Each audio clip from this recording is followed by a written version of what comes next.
Hello students, मैं Amit Kumar Mishra, Saint Xavier school Dharara Ballia, PGT physics. आज एक और 12th के लिए वीडियो लेक्चर।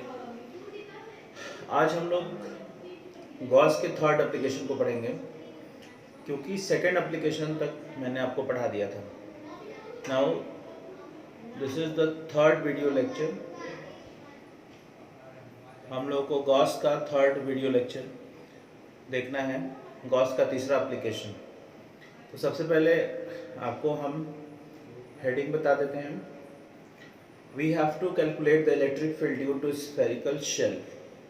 स्फेरिकल शेल क्या होता है? जो अंदर से खोखला हो, ऐसा स्फीयर जो अंदर से खाली हो, उसको स्फेरिकल शेल कहते हैं।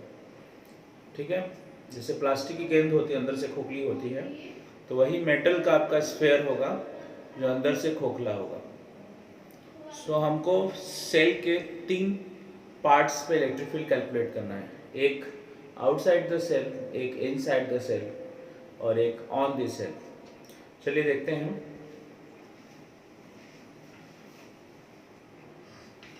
So this is the application number 3।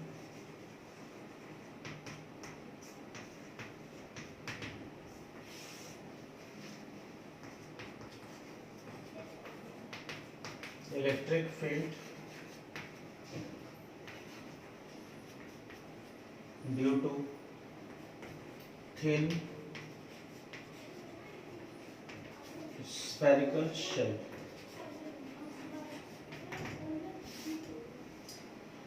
सबसे पहले आपको जो चीज़ें दी गई हैं उनके बारे में हम लोग को जान लेना है। जैसे आपके पास ये स्फीयर मालूम है कि एक स्फीयर है,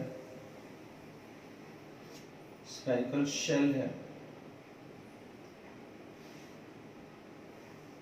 and its center is O and its original radius is capital R. Suppose plus Q is the charge given. जो भी आप चार्ज देंगे स्फीयर के सरफेस पे डिस्ट्रीब्यूट हो जाएगा, क्योंकि यहाँ पे एरिया है। So charge will be distributed on its area like this. हम लोग को जो भी चार्ज दिया जाएगा स्फीयर को, ये पूरा चार्ज डिस्ट्रीब्यूट हो जाएगा। सपोज हमने इसको प्लस क्यू चार्ज दिया है, ठीक है, तो ये हमारा स्फीयर है। Now our target is to find out the electric field outside the shell. Suppose P is the point at distance R and we have to calculate the electric field at point P outside the cell.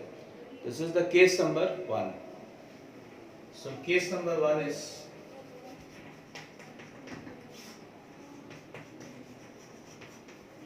electric field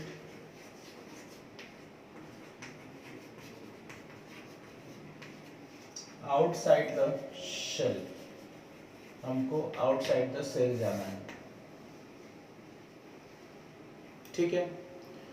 चलिए देखते हैं। सबसे पहले हमको Gaussian surface select करना पड़ेगा P point के लिए, आउटसाइड के लिए। आपको मालूम है स्फीयर को स्फीयर ही कवर कर सकता है। So by symmetry Gaussian surface should be a sphere. ये हमने डॉटेड लाइन से गॉसियन सरफेस बना लिया। This will be the Gaussian surface.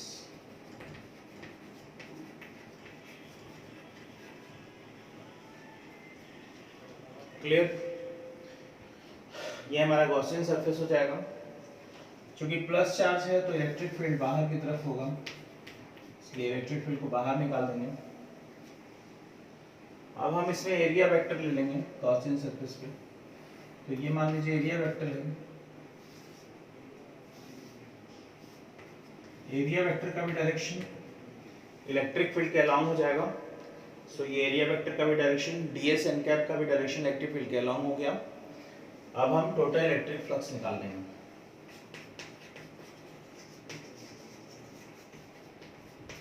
Total electric flux enclosed by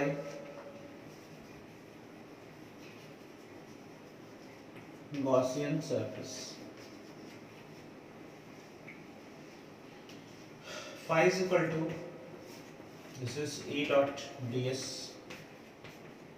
इसको तोड़ दीजिए, E ds cos 0 degree, because E और ds के बीच में एंगल 0 डिग्री है.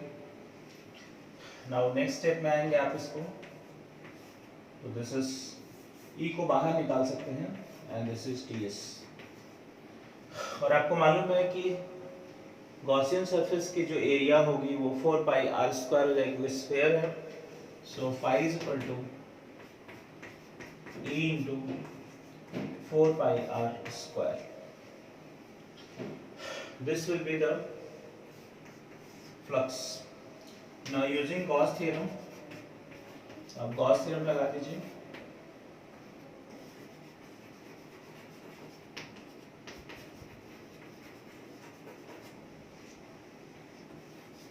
Phi is equal to q by epsilon 0. Phi की जगह पे हम रख सकते हैं E into 4 pi are square and q upon epsilon 0. यहाँ से 4 पाई आर स्क्वायर को ट्रांसफर कर दीजिए, तो q upon 4 pi epsilon 0 into r square. यहाँ से अगर ध्यान से दें तो 4 पाई एप्सिलॉन 0 और ये आर स्क्वायर, तो E का वैल्यू आ जाएगा आपके पास Q upon 4 pi epsilon 0 r square. चूंकि वेक्टर है तो यहाँ n कैप लगा देंगे जो डायरेक्शन को रिप्रेजेंट करेगा. ये इलेक्ट्रिक फील्ड का फॉर्मूला आपका आ गया आउटसाइड द सेल. आप चाहें तो इसको दूसरे फॉर्मेट में भी लिख सकते हैं. Since sigma is equal to Q upon 4 pi are square. चूंकि सरफेस चार्ज डेंसिटी जो है सिग्मा वो चार्ज अपॉन एरिया होता है, तो चार्ज तो ओरिजिनल स्फीयर पे ही डिस्ट्रीब्यूटेड है, इसलिए ओरिजिनल स्फीयर के एरिया ले लेंगे 4 pi are square, capital R square. यहाँ से Q की वैल्यू हो जाएगी sigma into 4 pi are square. Now substituting in this equation we get E का एक्सप्रेशन दूसरे फॉर्मेट में आ जाएगा 1/4 पाई एप्सिलॉन 0 और Q की जगह पे आप वैल्यू रख लीजिए ऊपर न्यूमरेटर में sigma into 4 pi are square. 4 pi से 4 पाई कैंसिल हो जाएगा और आपको इलेक्ट्रिक फील्ड का फॉर्मूला मिल जाएगा sigma r square upon epsilon 0 r square. This is the formula for electric field. ये भी फार्मूला सही है, उसको सिग्मा के फॉर्म में हमने लिखा है, दोनों एक ही चीज है. Now just take the screenshot.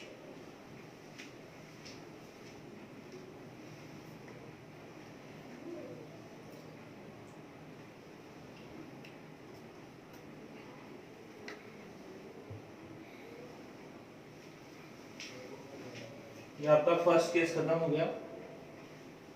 अब हम लोग को इलेक्ट्रिक फील्ड कैलकुलेट करना है ऑन दी सेल. ये आउटसाइड हो गया, अब ऑन दी सेल आएंगे. हम फिगर को मिटा दे रहे हैं.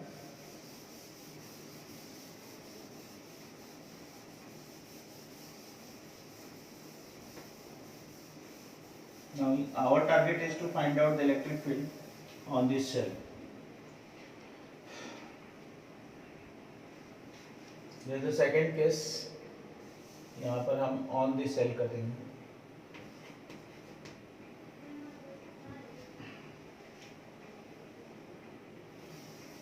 ये हमारा स्फीयर है.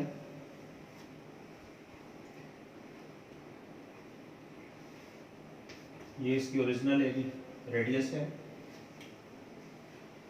इस केस में चूंकि स्फीयर के ही सरफेस पे निकालना है आपको, तो यही इसका गॉसियन सरफेस भी होगा, क्योंकि हमको बाहर नहीं जाना है, सेल के सरफेस पे रहना है. सो यही इसका गॉसियन सरफेस हो जाएगा. So this will be the Gaussian surface.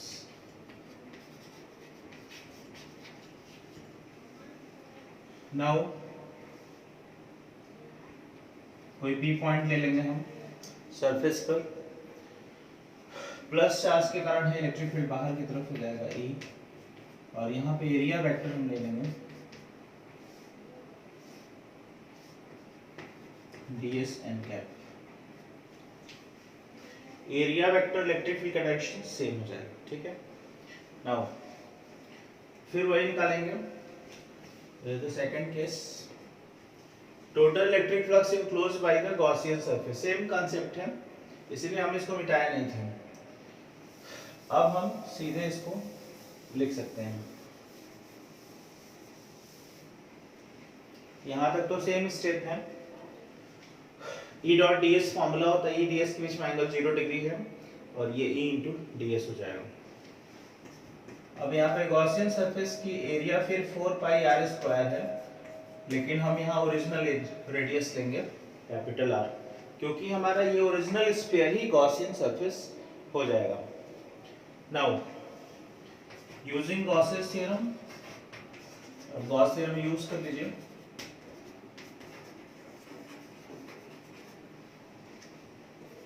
Phi is equal to q by epsilon 0। Pi की वैल्यू हमारे पास है E into 4 pi r square,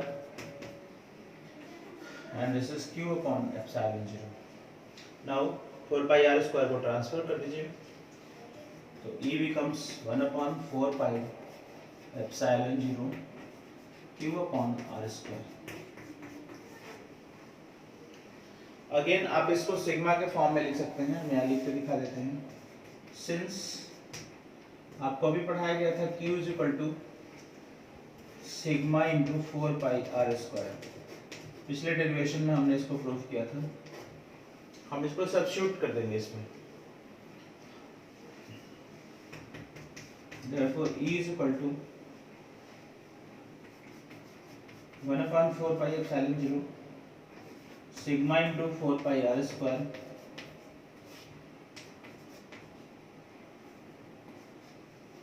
और डिनोमिनेटर में पहले से ये आपके पास है। Now 4 pi r square gate cancelled, और इलेक्ट्रिक फील्ड आपको आ जाएगा sigma upon epsilon 0 n cap. n cap is the normal unit vector. देख रहे हैं ना, इलेक्ट्रिक फील्ड हमेशा नॉर्मल होता है सरफेस पे। यहाँ से बहुत बढ़िया इंपॉर्टेंट एक रिजल्ट आपको मिलेगा कि इलेक्ट्रिक फील्ड किसी भी कंडक्टर के सरफेस पर सिग्मा अपॉन एप्सिलॉन 0 होता है। This is the very important result that will be used later on.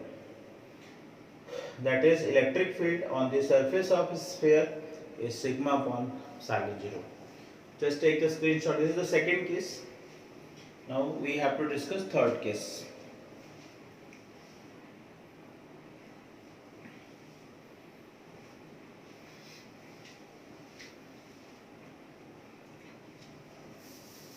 Now see the third case.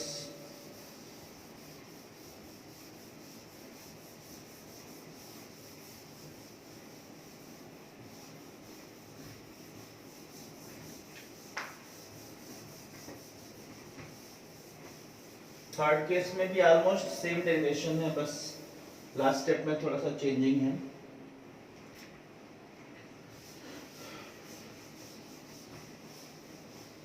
चलिए देखते हैं third case. Electric field inside the shell, बहुत इंपॉर्टेंट रिजल्ट है ये। उसके बाद हम लोग ग्राफिकल रिप्रेजेंटेशन देखेंगे इसका। So let us see third case.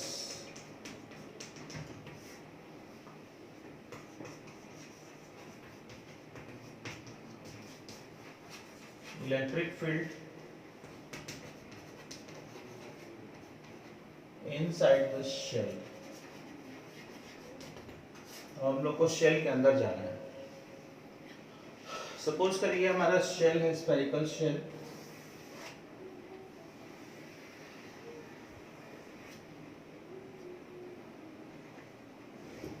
This is the original radius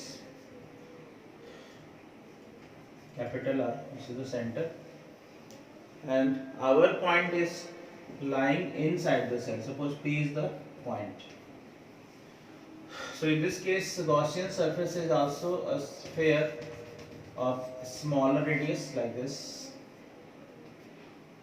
अब ये अंदर चला जाएगा Gaussian surface,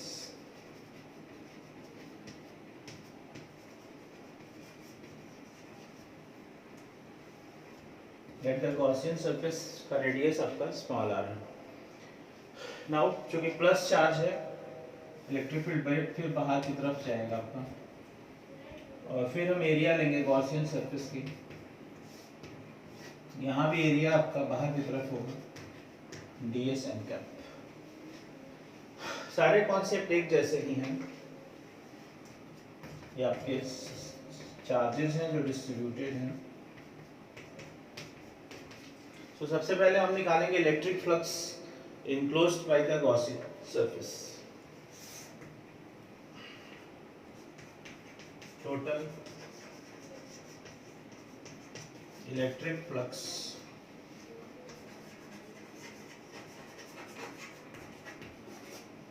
enclosed by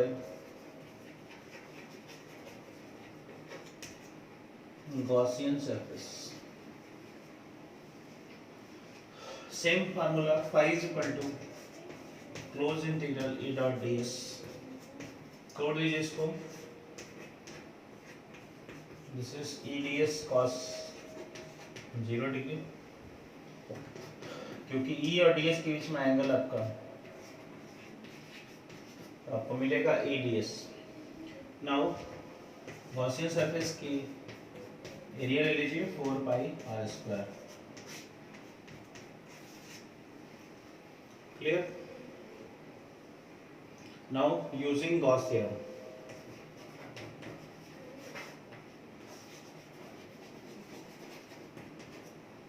एक बार और गॉस थ्योरम यूज करिए। Phi is equal to q by epsilon 0। Phi की वैल्यू है आपके पास e into 4 pi r square. q की जगह पे आप 0 रखेंगे। आप लोग यहाँ देख रहे हैं q की जगह पे मैंने 0 रख दिया। इसका रीजन होता है कि इनसाइड द कंडक्टर चार्ज 0 होता है। This is the property of the conductor, that is no charge enclosed by conductor। Conductor के अंदर कोई भी चार्ज इनक्लोज नहीं हो सकता है, इसलिए Q 0 हो जाएगा। So definitely E is equal to भी क्या हो जाएगा, 0। यही कारण है कि inside the conductor electric field आपका 0 होता है, क्योंकि चार्ज 0 होता है। This is the third property, this is the most important result, that inside the conductor electric field is 0. Now take the screenshot.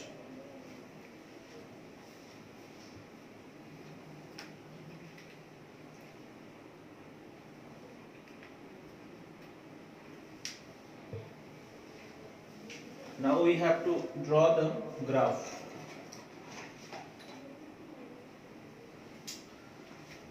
Board में एक बहुत इंपॉर्टेंट क्वेश्चन आता है कि आप इलेक्ट्रिक फील्ड का वेरिएशन दिखाइए with respect to distance. So how can you show it? Just C,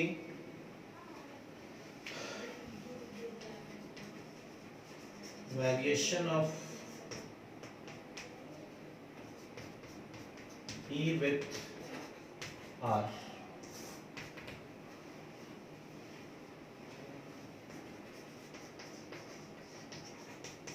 We know that, अभी आपको मैंने पीछे अभी पढ़ाया है इसलिए हमने लिखा we know that electric field on this shell मैंने अभी पढ़ाया था आपको, this will be sigma r square upon epsilon 0 r square। चूंकि ये सब कांस्टेंट है, केवल वेरिएबल हमारा स्मॉल r है, तो अगर हम वेरिएशन देखें यहाँ से तो E is inversely proportional to r square। This is our first case. This is the outside cell,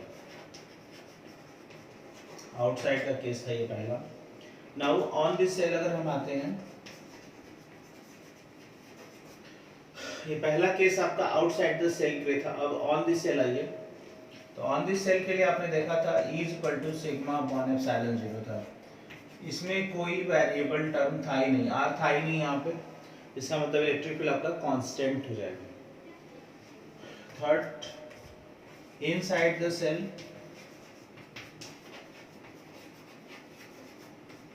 electric field क्या था, 0 आया था। सो हम ग्राफ कैसे खींचेंगे, देखिए हम एक स्फीयर बना लेंगे, this is the sphere, this is our centre, centre से हम एक्सिस पास करा देंगे, ये ओरिजिन हो गया, ये एक्स एक्सिस हो गया, ये वाई एक्सिस हो गया। एक्स एक्सिस पे हम डिस्टेंस को ले लेंगे, ये आर हमारे डिस्टेंस है। अब देखिए जब तक हम अंदर हैं, शेल के अंदर, तो हमारा इलेक्ट्रिक फील्ड 0 है। मीन्स ओरिजिनल रेडियस तो पता ही है कि कैपिटल आर है हमारी, तो यहाँ पे आप लिख देंगे कि when r is less than r, means जो डिस्टेंस है वो लेस है r से, तो आपका इलेक्ट्रिक फील्ड क्या है, आप नीचे भी लिख सकते हैं यहाँ पर,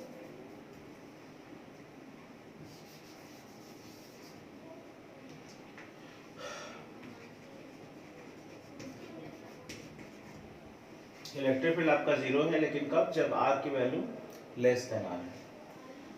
अब आइए सरफेस पे चलते हैं, ये सरफेस पे लाइन है, और यहाँ पे जो इलेक्ट्रिक फील्ड की स्ट्रेंथ है, आपका इलेक्ट्रिक फील्ड इधर की तरफ है, वो मैक्सिमम है यहाँ पर, और वो मैक्सिमम स्ट्रेंथ है sigma upon epsilon 0 n cap. ये कब है, जब r की वैल्यू r के बराबर है, ये आपकी मैक्सिमम स्ट्रेंथ हो गई। अब आपको ग्रेटर वाला केस देखना है, जब हमारी r की डिस्टेंस बढ़ रही है, आउटसाइड द सेल जा रहे हैं, तो आउटसाइड में सेल आप देख रहे हैं डिक्रीजिंग ग्राफ होगा, सो graph will be decreasing like this, इस तरह से।